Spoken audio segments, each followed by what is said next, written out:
விஜய் அவர்கள் வேட்புமனுல பெரம்பூர்லையும் அதுக்கப்புறம் திருச்சி கிழக்குலையும் 100 கோடி ரூபாய் வந்து கம்மியாக காட்டினதா ஒருத்தர் வந்து அந்த தொகுதியை சேர்ந்தவரை வழக்கு தொடுத்திருந்தார். உயர்நீதிமன்றத்தில் இன்றைக்கு நீதிபதி வந்து ஒரு வாரத்தில் ஐடி பதிலளிக்கணும் அப்படின்னு சொல்லியிருக்காங்க. ஒருவேளை ஒரு வாதத்துக்கு வச்சுக்கிட்டோம் விஜய் ஜெயிச்சிடுறாரு, வருமான வரித்துறையோட பதில் மனுவில் வந்து ஆமாம் அவர் மறைச்சிருக்காரு அப்படின்னு சொன்னால் சீரியஸ் இஷ்யூ. அப்போ அது டிஸ்குவாலிஃபிகேஷன் வரைக்கும் போகலாம். ஆனால் எடப்பாடி தொகுதியில் சுயேட்சை வேட்பாளருக்கு வந்து ஆதரவு தெரிவிச்சிருக்காரு இல்லையா? இன்ஃபேக்ட் வன்னியர் இடஒதுக்கீடை கொண்டு வந்ததே தான் தொகுதியில் ஜெயிக்க தான் 21ன்னு ஒரு கருத்து உண்டு. ரெண்டாவது, அந்த தொகுதிக்குள்ளே வந்து ஒரு முதலமைச்சராக இருந்தும் அவருக்கு எதிரான ஒரு கோஷ்டி அங்கே வேலை செய்யுது. அதை அவர் கோட்டை விட்டார். இப்போ ஜெயலலிதா மாதிரி அவர் ஒப்பிட முடியாது, பட் ஒரு சிஎம்மாக இருக்காங்கன்னா அவங்க அத்தனை பேரையும் வளைச்சிருக்க முடியும். அவ்வளோ பணபலம் படைபலம் எல்லாமே கையில் கோட்டை விட்டார். ஸோ அங்கே அவருக்கு எதிரான மனநிலை அவருடைய கட்சிக்காரர்கள் மத்தியிலேயே ஒரு பிரிவினரிடம் வலுவாக இருக்குது. இந்த முறையும் அவருக்கே கடும் போட்டி இருக்கிறது என்ற காரணத்தால் தான் ஒரு விதத்தில் சொல்லிடலாம் இது டிஎம்கே எலெக்ஷன் தான். முத்துவேல் கருணாநிதி ஸ்டாலின் 2வது முறையாக முதலமைச்சராக பொறுப்பேற்றுக் கொள்வதற்கான வாய்ப்புகள் பிரகாசம் என்றுதான் இந்த நிமிடம் எனக்கு தோன்றுகிறது. அதில் எச் ராஜா சொல்கிற மாதிரி is the most dangerous chief minister. கலைஞரை விட ஸ்டாலின் இஸ் மோர் டேஞ்சரஸ்ன்றாரு. ரெண்டும் உண்மைதான் எனக்கு தெரிஞ்சு. மக்கள் ஆதரவு அவருக்கு இருக்குது, ஸ்டாலினுக்கு இருக்குது. மக்கள் ஆதரவு திமுகவுக்கு இருக்குது. கடந்த 5 ஆண்டுகளில் ஸ்டாலின் அவரோட இமேஜ் வந்து ஒரு முதல்வராக ஓரளவு உயர்ந்திருக்குது, அது நம்ம சொல்லலை. ஒரு விஷயம், அரசாங்கம் இந்த கவர்மெண்ட் போய் ஒழிஞ்சா போதுன்ற அந்த கொலைவெறித்தனமான ஆன்டி இன்கம்பன்ஸும் இல்லை. அது நான் 11ல் பார்த்தோம், 96ல் பார்த்தோம். 96ல் ஜெயலலிதா கவர்மெண்ட் போய் ஒழிஞ்சா போதும்னு இருந்தது. அந்த மாதிரி எதுவும் இல்லை.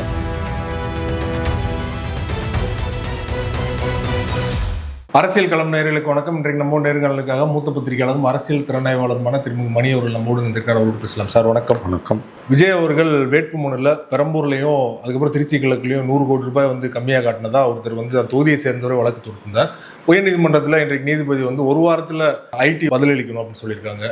இது சீரியஸான இஷ்யூவாக மாறும் நினைக்கிறீங்களா? இல்லைங்க, இந்த மாதிரி விஷயத்தில் வந்து நம்ம பெருசாக இந்த ஸ்டேஜில் கருத்து சொல்ல முடியாதுங்க. ஏன்னா இது வருமான வரித்துறை சம்பந்தப்பட்ட விஷயம். ஆல்பர்ட் ஐன்ஸ்டீன் உலகின் நம்பர் 1 விஞ்ஞானி. மனிதகுலம் இருக்கும் வரையில் அவருடைய பெயர் இருக்கும்.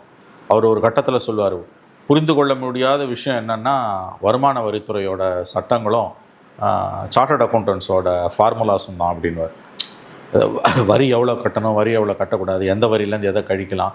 ஸோ உலகில் என்னால் புரிந்து கொள்ள முடியாத விஷயங்களில் ஒன்று வருமான வரித்துறை சட்டங்களும் பட்டய கணக்காளர்கள் சார்ட்டர்ட் அக்கௌண்டன்ஸோட கணக்கீட்டு முறைகளும் தான் அப்படின்னு உலகின் நம்பர் 1 விஞ்ஞானியே சொல்கிறார். ஸோ இந்த விஷயத்தில் வந்து அவரோட அஃபிடவிட்லேருந்து இருக்கக்கூடிய டிஸ்கிரிப்பன்சிஸ்ன்னு சொல்லக்கூடிய 2 இடத்துல அவர் தாக்கல் செஞ்ச மனுக்களில் இருக்கக்கூடிய வேறுபாடுகளை காண்பித்து பொதுநல வழக்குன்னு தான் நினைக்கிறேன். இது நான் யாரோ ஒரு தனிநபர் போட்டிருக்காங்க.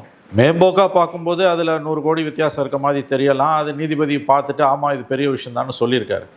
இந்த ஸ்டேஜில் நம்ம இதை பற்றி எதுவுமே சொல்ல முடியாது.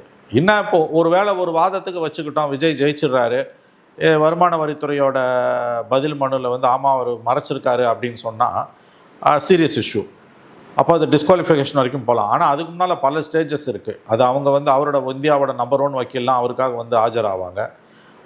அது அப்படியே ஸ்டே கொடுப்பாங்க. இங்கே இல்லைனாலும் சுப்ரீம் கோர்ட்டில் ஸ்டே கிடைக்கும். அப்படியே அது இழுத்துக்கிட்டே போவோம். ஸோ இந்த மாதிரியான விஷயங்களில் வந்து நம்ம இப்போ வெளியில் இருந்துட்டு திருவாளர் பொதுஜனமாக வருமான வரித்துறை சம்மந்தப்பட்ட விஷயங்களில் கருத்தே சொல்ல முடியாது.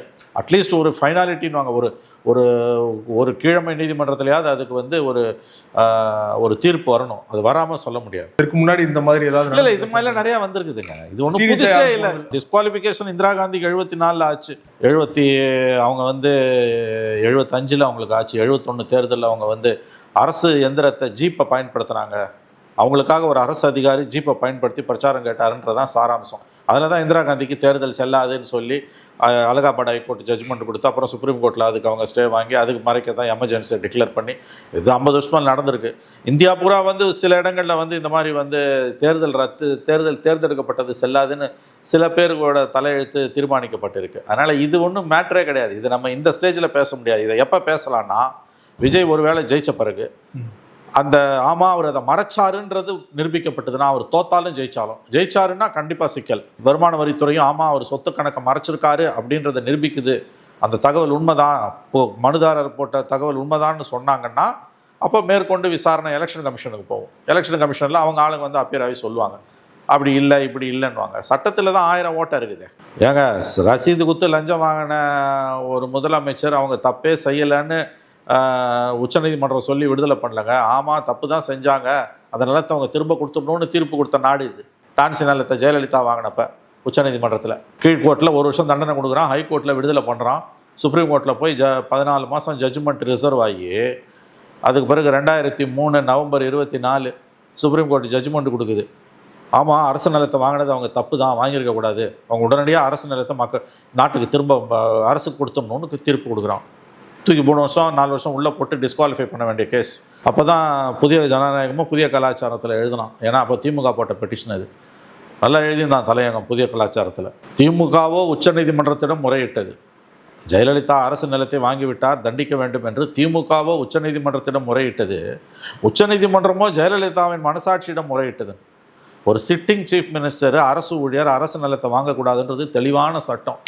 கீழ்கோர்ட்டில் தண்டிக்கப்படுறாங்க 1 வருஷம். அதனால் அவங்க அந்த தேர்தலில் நிற்க முடியல. ஹைகோர்ட்டில் ஜெயிக்கிறாங்க, ஜெயிச்சு தேர்தலில் நிற்கிறாங்க, சிஎம் ஆகிறாங்க. அதுக்கு பிறகு அப்பீலுக்கு போகுது திமுக. சுப்ரீம் கோர்ட் அப்பீலை விசாரிச்சுன்னா சொல்கிறோம், ஆமாம் வாங்கினது தப்பு தான், ஆனால் தண்டனைலாம் கிடையாது, அவங்க நாங்கள் திரும்ப கொடுத்துடணும் அவங்க அந்த நிலத்தை அரசுக்கு, அவருடைய மனசாட்சியிடமே நாங்கள் விட்டு விடுகிறோம்னா. எவ்வளோ கேவலமான ஒரு ஜட்ஜ்மெண்ட்டு. அத்தகைய நாடு இது. அதனால் இருக்கிறவனுக்கு ஒரு சட்டம், இல்லாதவனுக்கு ஒரு சட்டம். இது பாருங்கள், சட்டத்தின் முன் அனைவரும் சமம் என்பது ஏட்டு சுரைக்காய். அது மாதிரி ஒரு முட்டாள்தனமான ஆர்குமெண்ட் எதுவுமே கிடையாது. திருச்சி கிழக்கில் நேற்று விஜய் அவர்கள் பிரச்சாரம் மேற்கொண்டார். சர்ச்சில் போய் மனமுறி முட்டி போட்டுலாம் பிரார்த்தனை பண்ணுறது பார்க்க முடியுது. 2 விதமாக விமர்சனத்துக்குள்ளே இருக்குது. ஒன்று, அவர் ஒரு கிறிஸ்டியன், அதை பின்பற்றுறதுல என்ன தவறு அப்படின்னு. இன்னொரு பக்கம் பார்த்தீங்கன்னா எலெக்ஷனுக்கான ஸ்டண்ட்டு. ஏற்கனவே வடகிழக்கு மாநிலங்களில் கிறிஸ்தவர்கள் மீது தாக்குதல் நடத்தப்போ விஜய் அவர்கள் என்ன ஸ்டாண்ட் எடுத்தார். இன்னொரு பக்கம் பார்த்தீங்கன்னா இங்கே மைக்கேல்பட்டி மாணவி விவகாரத்தில் விஜய் அவர்கள் வாயை திறக்கலை. இப்போ வெறுப்பு பிரச்சாரம், பொய் பிரச்சாரத்தை பாஜக பரப்பும்போது இப்போ எலெக்ஷனுக்காக இந்த மாதிரி ஒரு ஸ்டண்ட் பண்ணுறாரு அப்படிங்கிற மாதிரியான ஒரு விஷயம் முன்வைக்கப்படுது. உங்களோட ஒப்பீனியன் என்ன சார்? அது ஸ்டண்ட்டு தான், அதில் சந்தேகமே இல்லை. அது எலெக்ஷன் ஸ்டண்ட்டு தான். 100% எலெக்ஷன் ஸ்டண்ட்டு தான். 100% 200% எலெக்ஷன் ஸ்டண்ட்டு தான். சந்தேகமே கிடையாது. அங்கே மட்டும் போல் அவர் அம்மன் கோயிலுக்கு போயிருக்காரு, அப்புறம் மாஸ்க்குக்கு போயிருக்காரு. எல்லாம் ஸ்டண்ட்டு தான். எல்லாரும் ஸ்டண்ட் அடிக்கிற மாதிரி அவரும் ஸ்டண்ட் அடிக்கிறார், அவ்வளோதான். உடனே நீ எதுக்கு கிறிஸ்தவர்கள் தாக்கப்பட்ட போது பதில் சொல்லலை, இதுக்கு பதில் சொல்ல, இதெல்லாம் தேவையில்லாத கேள்வி. அவர் அப்படிப்பட்ட அரசியல்வாதி இல்லை. அவர் அரசியலுக்கு 2 வருஷம் தான் ஆகுது. மைக்கேல்பட்டி இன்சிடென்ட் 2021 நடக்குது. அதனால் இது எல்லாத்துக்கும் போய் கேள்வி கேட்டுக்கிட்டு இருக்க முடியாது. மைனாரிட்டிஸோட பாதுகாவலர் தனக்கு தானமே பட்டம் சூட்டி கொண்ட திமுக விஜய் பார்த்து எலெக்ஷன் டைமில் இதெல்லாம் கேள்வி கேட்குது. விஜய் போய் எலெக்ஷன் நேரத்தில் இதுக்கு போகிறாரு, சர்ச்சுக்கு போய் அந்த வீடியோ எடுத்து போடுறாரு. அதே நேரத்தில் பாதிரியார்கள் பெரிய கூட்டமாக முதலமைச்சரை போய் அவர் வீட்டில் பார்க்குறாங்க. அது என்னது? அதை பற்றி எவனுமே பேச மாட்டேன்றோம். எல்லா பாதிரியார்களும் ஆயர்களும் போய் மறை ஆயர்களும் முதலமைச்சரை பார்த்து கோரிக்கை வைக்கிறாங்களே, அது என்ன கதை? அது ஸ்டண்ட் இல்லையா? அது கிறிஸ்தவர்களை ஓட்டை வாங்குறது இல்லையா? 2 பேரும் கிறிஸ்தவர்கள் ஓட்டை தான் வாங்க பார்க்குறாங்க. கிறிஸ்தவர்கள் இஸ்லாமியர்கள் இவங்களை வாக்கு வங்கியாக தான் அரசியல் கட்சிகள் பார்க்குது. அதில் 2 பேருக்கும் வித்தியாசம் கிடையாது. ஒருத்தர் சர்ச்சுக்கு போகிறாரு, இன்னொருத்தரை சர்ச்சுக்காரங்கெல்லாம் போய் வீட்டில் பார்க்குறாங்க. 2 பேரும் அடிப்படையில் ஒன்று தான், ஓட்டு வாங்கணும், அவ்வளோதான். அடுத்த வாரம் யாரும் இதை 24ஆம் தேதி கண்டுக்க மாட்டாங்க யாரும். இது சிறுபான்மையினர் ஓட்டு இது வரைக்கும் திமுக முழுமையாக போயிட்டு இருந்து, இந்த முறை விஜய் பெரிய அளவில் அதை உடைப்பாரு. ஓரளவு உடைக்கிறார், அதில் சந்தேகம் இல்லை. பெரிய அளவுலையான்றது எனக்கு தெரியல, பட் ஓரளவு உடைக்கிறார். அங்கே அந்த டென்ட் இருக்குது.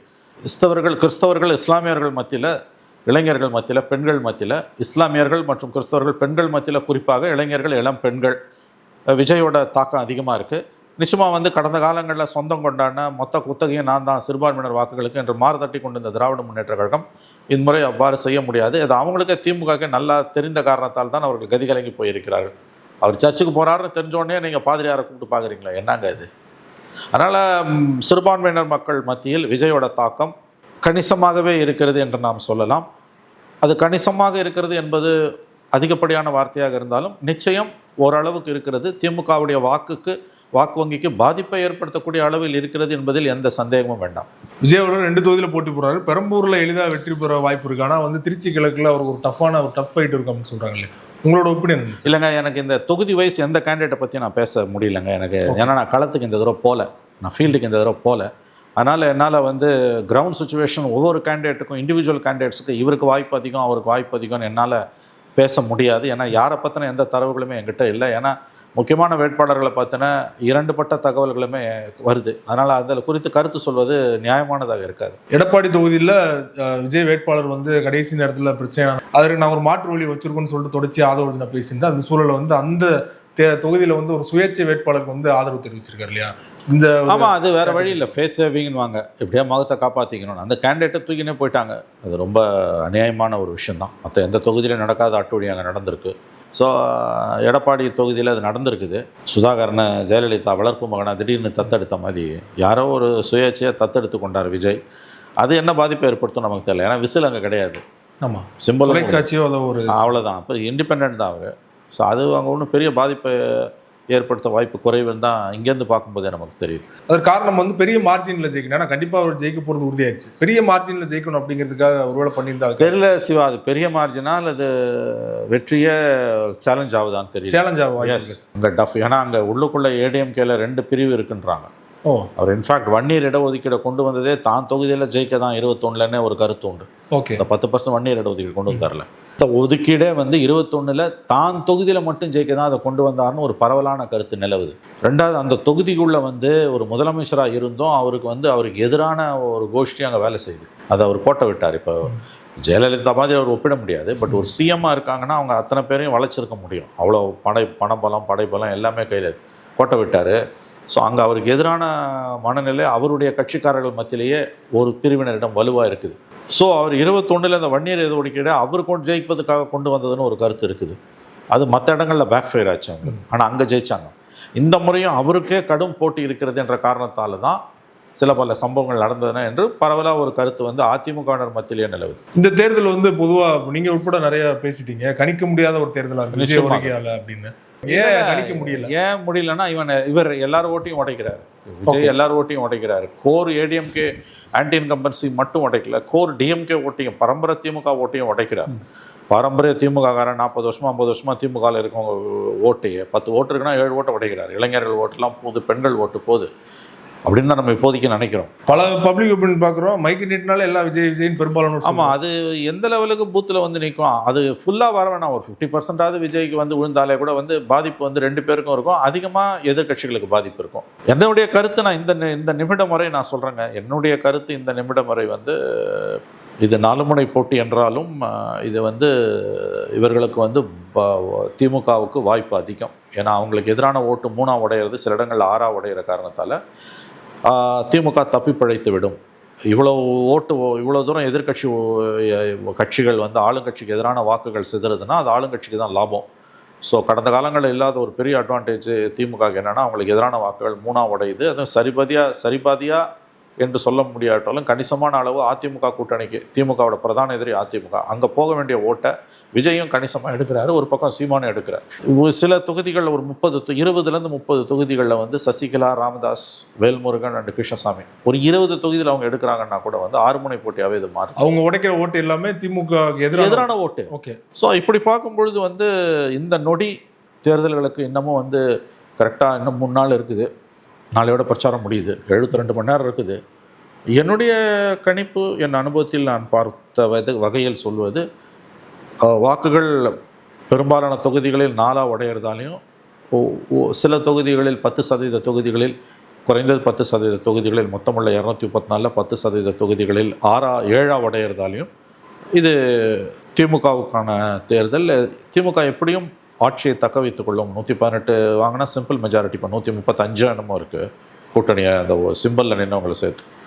இந்த 118 திமுக தனியாகவே தக்க வைத்துக் கொள்ளும். அவங்க கூட்டணியோடு சேர்ந்து அவங்க ஒரு 130 வரைக்கும் கூட போவாங்களோன்னு தான் எனக்கு தோணுது. நம்பர்ஸை கூட விட்டுருங்க, அது 118 130 கூட விட்டுருங்க. சிம்பிள் மெஜாரிட்டிக்கு என்று சொல்லக்கூடிய அந்த எண்ணிக்கையை தனித்தே அல்லது ஒஸ்ட் கேஸ் சினாரியோட கூட்டணியோடு சேர்ந்து திமுக வாங்கிவிடும். ஆட்சியை முத்துவேலு கருணாநிதி ஸ்டாலின் தக்க வைத்துக் கொள்வார் என்று தான் நான் இந்த நிமிடம் நம்புகிறேன். ஏன்னா ஓட்டு 7ஆக உடையுது. வேறு மாதிரி ரிசல்ட் போக வாய்ப்பே இல்லைன்றது என்னுடைய கருத்து. இன்னும் சொல்லப்போனால் சில நேரங்கள் நான் நினைத்துக் கொள்வது பெரிய அளவில் நம்ம பேச வேண்டிய அவசியம் இல்லை. இப்போ நீங்கள் சொன்னீங்க, நீங்கள் வந்து கணிக்க முடியலன்னு ஒரு கட்டத்தில் சொன்னாலும் கொஞ்சம் டீப்பாக பார்க்கும்போது 7ஆக உடையும் பொழுது சேதாரம் வந்து இருந்தாலும் கூட வந்து அவர்கள் தக்க வைத்துக் கொள்வார்கள். ஏன்னா அவங்க போட்டி போடுறத 175 சீட்டில் போட்டாங்க. 50 சீட் அடி வாங்கினா கூட அவங்களால தக்க வைக்க முடியும். 60 சீட் அடி வாங்கினா கூட தக்க வைக்க முடியும். 70 சீட்டு வாங்கினா கூட தக்க வைக்க முடியும். ஏன்னா 100 ஓட்டு அவங்க கையில், 100 சீட்டு இருக்கும் கையில். கூட்டணியோடு சேர்ந்து அவங்களால உட்கார முடியும். இன்னொரு விஷயம், சில பேர் சொல்கிறது திரும்ப அவங்க வந்து அவங்க ஃபஸ்ட்டு ஃபேமிலியில் எடுக்கிற கணிப்பு படி பார்த்தா 90 சீட்டுக்கு மேலே வரல, 90 சீட்டுக்கு மேலே வரலன்றாங்க திமுகக்கு. அப்படின்னா ஓகே, அது ஒரு வாதத்துக்கு எடுத்துப்போம். 90 சீட்டு திமுக வருது, மிச்சம் இருக்க 144 சீட்டு யாருக்கு போகுது? அது வாய்ப்பே இல்லை ஏடிஎம்கே போகிறதுக்கு. இப்போ இருக்க சூழலில் வச்சு பார்க்கும்போது விஜய் வந்து ஸ்பாய்லராக தான் இருப்பார். அவரால் வந்து 70 சீட் 4% அவங்க வரை சீட்டாக கன்வெர்ட் ஆகுது. ஒரு விதத்தில் சொல்லிடலாம் இது டிஎம்கே எலெக்ஷன் தான். முத்துவேல் கருணாநிதி ஸ்டாலின் 2வது முறையாக முதலமைச்சராக பொறுப்பேற்றுக் கொள்வதற்கான வாய்ப்புகள் பிரகாசம் என்றுதான் இந்த நிமிடம் எனக்கு தோன்றுகிறது. எனவே மக்கள் என்ன நினைக்கிறாங்கன்னு தெரியல. அதனால் நம்ம இந்த உள்ள வெளிய மங்காத்தா விளையாட்டை விளையாட முடியாது. 2021 தேர்தலில் அதிமுக தோல்வியடைஞ்ச முக்கியமான ஒரு காரணமாக அமைந்தவர் வந்து டிடிவி தினகரன் அவர்கள், குறிப்பாக சவுத்தில். அந்த மாதிரி ஒரு இம்பாக்ட் வந்து சசிகலாவுக்குள்ள போவேனான்ற நான் இல்லை, சசிகலாவில் அந்த அளவுக்கு ஒரு அந்த அளவுக்கு இல்லாட்டிங்க. இப்போ ஒரு 20 சீட் அந்த மாதிரி உடைக்கிறாங்கன்னு வச்சுக்கோங்க. ஓகே, 10 சீட் உடைக்கிறாங்கன்னு வச்சுக்கோங்களேன். எல்லாம் சேர்த்து ஒரு 10லேருந்து 20 சீட், அப்படி ஒரு 20 சீட் அவங்க உடைக்கிறாங்கனால பெரிய விஷயம். ஒரு இன்கேஸ் அது ஒரு 5 சீட்டு, சில நண்பர்கள் சொல்கிறாங்க இல்லைங்க அது உங்கள் கணக்கு தப்பு, அவங்க அதிகபட்சம் 5 சீட்டுக்கு மேலே உடைக்கலன்றாங்க. அப்படின்னா அது ஏடிஎம்கே அட்வான்டேஜ். 5 அவங்க நம்பர்ஸை கன்ஃபைன் பண்ண முடியுது. சசிகலாவோட ஸ்பாயில் ஸ்போர்ட்டோட நம்பர்ஸ் ஒன்லி 5 கான்ஸ்டுவன்சிஸ்னால் ஏடிஎம்கே தப்பிச்சுக்குது. பட் அது 10 தொகுதியெல்லாம் தாண்டுது, 15 தாண்டுது அப்படின்னா லாஸ் தான் அவங்களுக்கு வந்து. இது நம்பர்ஸ் கேமுங்க. இது நான் திரும்ப திரும்ப சொல்கிறேன். 89 தான் 4 ஓடிச்சு. அஃப்கோர்ஸ் அப்போ அவங்க பவரில் இல்லை, இப்போ பவரில் இருக்காங்க. நேற்று கூட ஒரு நண்பர் பேசும்போது சொன்னார் தாவேக்காலேருந்து. பட் ஸ்டில் உங்களுக்கு வந்து ஒரு ஆளுங்கட்சி மிருகபலத்தோடு இருக்குது, பணபலம் பயங்கரமாக இருக்குது, கூட்டணி கட்சிங்க அதிகமாக இருக்குது, மைனாரிட்டிஸ் அவங்கக்கிட்ட இருக்காங்க. விஜய்க்கு ஒரு பக்கம் போனாலுமே மைனாரிட்டிஸ் அவங்கக்கிட்ட 70 to 80% மைனாரிட்டிஸ் அங்கே தான் இருக்காங்க, திமுக பக்கம் தான். அதெல்லாம் சேர்த்து பார்க்கும்போது கவுண்டிங் ஆரம்பிக்கும் போதே அவங்களுக்கு 10% கூட சேர்த்து தான் வரும். அதுலேருந்து ஆரம்பிக்கும் 10லேருந்து 12%. 10ன்னு வச்சா கூட மிச்சம் இருக்க 25% தான். 35% அவங்க போல் பண்ணிட்டாங்கனாலே ஃபினிஷ்டு. ஏன்னா எதிர்க்க இருக்கிறது 6 உடையுது. ஸோ இந்த கால்குலேஷனில் பார்க்கும்போது this is DMK's election. Stalin is most luckiest chief minister, சந்தேகமே கிடையாது. அது ராஜா சொல்கிற மாதிரி is the most dangerous chief minister. கலைஞரை விட ஸ்டாலின் இஸ் மோர் டேஞ்சரஸ்ன்றாரு. ரெண்டும் உண்மைதான் எனக்கு தெரிஞ்சு. மக்கள் ஆதரவு அவருக்கு இருக்குது, ஸ்டாலினுக்கு இருக்குது. மக்கள் ஆதரவு திமுகவுக்கு இருக்குது. திமுகவுக்கு எதிரான வாக்குகள் 6 உடையிறதால திமுக ஜெயிப்பதற்கு வாய்ப்பு அதிகம். மறுபடியும் சொல்கிறேன், திமுகவோட நலத்திட்டங்களால் நல்லாட்சியாலலாம் கிடையாது.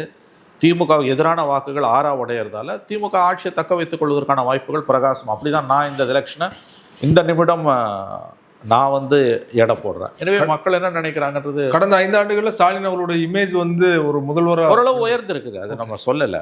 ஒரு விஷயம், அரசாங்கம் இந்த கவர்மெண்ட் போய் ஒழிஞ்சா போதுன்ற அந்த கொலைவெறித்தனமான ஆன்டி இன்கம்பன்ஸும் இல்லை. அது நான் 11ல் பார்த்தோம், 96ல் பார்த்தோம். 96ல் ஜெயலலிதா கவர்மெண்ட் போய் ஒழிஞ்சா போதும்னு இருந்தது. 11ல் கருணாநிதி கவர்மெண்ட் மேலே அன்றைக்கி இருந்த 2G லேண்ட் கிராப், அழகிரி ஃபேக்டரி இதெல்லாம் இருந்தது. அந்த மாதிரி எதுவும் இல்லை இப்போ. அஃப்கோர்ஸ் லா அண்ட் ஆர்டர் ஒரு சீரியஸ் இஷ்யூ தான். பட் இப்போ முதலமைச்சர் மேலே வந்து அன்னைக்கு கலைஞர் மேலேயோ ஜெயலலிதா மேலேயோ இருந்த அளவுக்கு இன்றைக்கி இல்லை. அது ஒரு அட்வான்டேஜ். பட் ஸ்டில் அதாலெல்லாம் அவங்க ஜெயிப்புறாங்க. செகண்ட் டேர்ம் திமுகக்கு நான் சொல்லலை. அவங்களுக்கு எதிரான ஓட்டு 6 உடையுது, முடிஞ்சுது. அது ஒன்று போதும் அவங்களுக்கான அட்வான்டேஜ் எனக்கு தோணுது. விஜய் ஃபேக்டரால் வந்து இன்னாள் அமைச்சர்களோ முன்னாள் அமைச்சரில் கூட வந்து தோல்வியோட வாய்ப்பு இருக்குது அப்படின்னு பல கருத்துகள் பார்க்க முடியும். அது வாய்ப்பு அதுதான் சொன்னேன். அவர் யார் ஓட்டை எப்படி உடைக்கிறாருன்னு தெரியல. எல்லா மந்திரியும் கதிகலைங்க போயிருக்காங்க, நடியும் கிடக்குறாங்கன்றது உண்மை. வயிற்றுல புளியை கட்டி கரைச்சுன்னு தான் இருக்குது எல்லா மந்திரியும் அவங்க தொகுதிக்குள்ளே லாக்டு. பார்த்தீங்கன்னா தெரியும், ஒரு மந்திரி கூட வெளியில் வந்து பிரச்சாரம் பண்ண முடியல. Every one is locked in their constituencies. தண்ணி குடிக்கிறான் ஒவ்வொரு மந்திரியும். So Vijay factor is the major factor, அதில் சந்தேகமே கிடையாது. பிடிக்குதோ பிடிக்கலையோ, நமக்கு குறைஞ்சபட்ச மனசாட்சி, அறிவு, நேர்மை, கண் பார்வை, செவித்திறன் இதெல்லாம் இருந்ததுன்னா இது வந்து விஜய் சென்ட்ரிக் எலெக்ஷன், விஜய் மையமாக வச்ச எலெக்ஷன். விஜயை பிடிக்குது பிடிக்கலன்றது 2வது. இந்த தேர்தலோட கதாநாயகன் விஜய் தான்.